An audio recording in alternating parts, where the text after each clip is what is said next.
Hey everybody, I'm Angela, also known as Little Bird, and I'm an animistic folk medicine teacher and a trauma counselor. And what that means is that I am totally passionate about bringing together um, time-tested ancient spiritual practices with cutting-edge neuropsychology as just a way that we can navigate life in a really graceful, grounded, and wise way.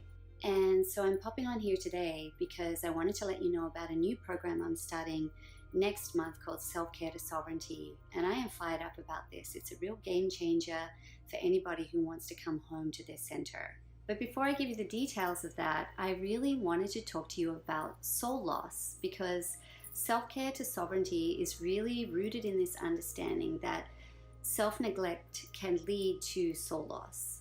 So let's talk about it. What is soul loss, right? Soul loss is the soul's natural coping mechanism to deal with trauma. And it's when a part of our soul essence leaves, and it can happen for several reasons. So I'll go over a few of those.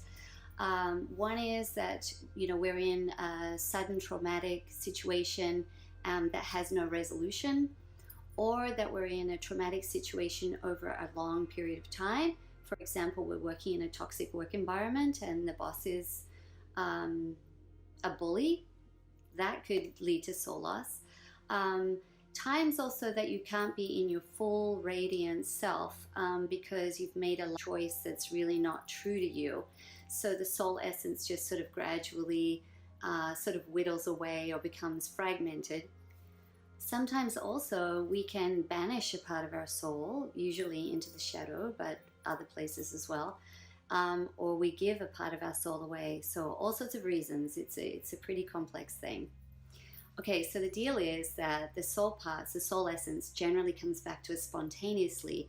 The circumstances of our life changes, maybe we left that job, or we've gone and done some focused work with a therapist where we're doing our healing work, and so these parts come back to us quite spontaneously.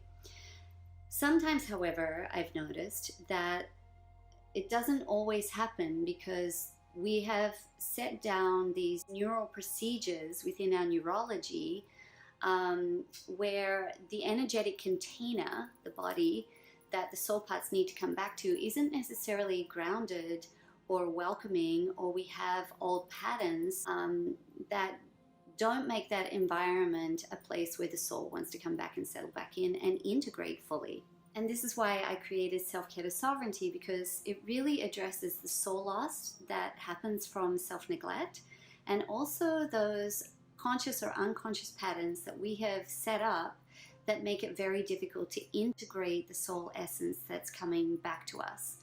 Patterns like people-pleasing, having trouble with a true yes and no, or setting and maintaining boundaries, putting everybody else's needs before our own. There are all these ways that we turn away from ourselves to keep everybody else happy, but in the meantime, our soul is being neglected and we're not able to integrate and develop that real radiance and vitality that comes when all of our soul is with us.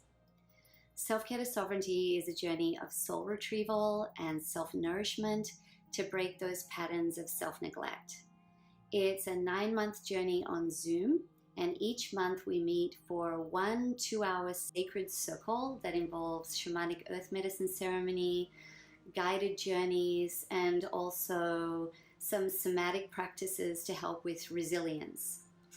And then there's also a 60-minute Q&A to help you with your process of healing and transformation. And you'll also receive integration worksheets every month, and of course all the recordings. We start November 5th, and right now I have an early bird coupon with $100 off, and that lasts until October 17th, and there are monthly installment plans available as well. So go to the link, and if you have any questions at all, please just contact me. I'm happy to have a little chat and see if it would be right for you. And in the meantime, have a really, really beautiful day, and just remember to bless your heart.